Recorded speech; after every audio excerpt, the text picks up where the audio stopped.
Welcome back to WagerTalk.com. I'm Marco D'Angelo, joined in studio today with Bryan Leonard. And Bryan, baseball season's just around the corner. We're a couple days away. I know you're a guy who likes to play a lot of futures. You do it in all sports. Do you do anything different with baseball futures as opposed to the other sports, NBA, football, college football with games of the year and such? Baseball's a different animal when it comes to that. Number one, if you do your correct handicapping, the longer it is, the better it is for the handicapper. Football, you have 16 games. NBA, you've got 82, and in Major League Baseball, 162. In football and in the NBA, basically you're looking at star players. Teams that have the star players are going to win. You see it each and every year. Whoever's got LeBron James on their team is good. Whoever's got Curry on this team at this point is good. In baseball, it's totally different. Baseball, you're basically handicapping baseball differently because when you're handicapping football and you're handicapping the NBA, basically you've got those rosters of 12, 15 to 55 players, whereas in baseball, you're actually handicapping the whole organization. And what I mean by that is in baseball, you have your 5 starting pitchers, but most teams as the year goes on averages 10 starting pitchers because of injuries and things of that sort. So you're not only handicapping the major league team, you're handicapping the farm system. And I've been in fantasy baseball leagues my entire adult life, and I've had a lot of success in them, and a lot of that has to do with being able to find the players in the minor leagues.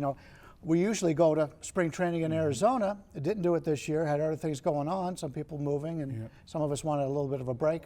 I think the wives had something to do with that. But it's something that we like to do. My favorite part of spring training is going early in the season and actually getting to see the players that aren't going to make the roster in the major league level, so I get to step up on other people in that handicap. Yeah, I mean, I can say from a personal standpoint, I started going with you to the spring training a few years ago, and it is fun and to do. And you're like an encyclopedia when it comes to these players.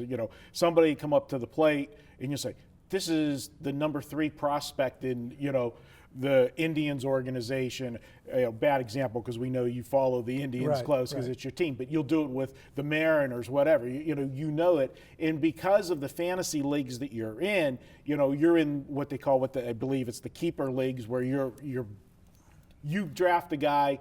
You've got him for a long time. And I know that you had one of my guys from the Pirates. You got him early on when he was still in the minor leagues before he made it to the big show. So the depth of these teams. And that is something that, when you are looking ahead, because so often, look at last year, the Washington Nationals. On paper, they look like odds on to be, 100, win team last year. I mean, they were loaded top to bottom.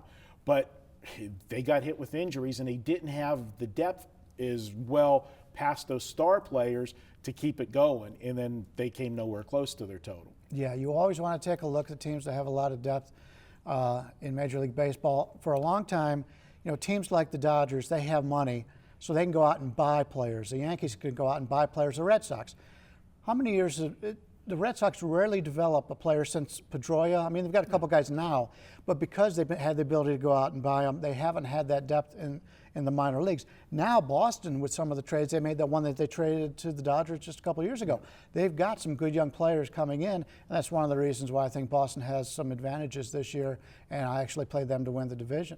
Now, one of the things that I'll throw out there to you is there's pluses and minuses to playing futures. Like you said, you do have a better edge because it's a longer sample size that you're working with, and the more that you work with, like you said, the edge shifts more in your favor.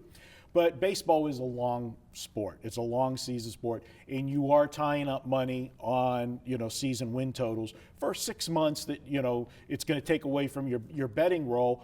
And it's not something when you're betting season win totals where you're looking at a division winner or something where you can get 5, 6, 10 to 1 on your money to maybe 30 to 1 on a long shot for the World Series. Season win totals, basically you're looking at you're going to win 1 unit for what you're doing, laying the total. So is it do you have to worry about bankroll size and how much you're tying up to the average players, or any advice there you would give to players? Yeah, you always have to worry about that. Number one, I don't do a lot with winning the World Series because really there's only one team that's going to win it, and you never get the true odds on that. But I will bet divisions.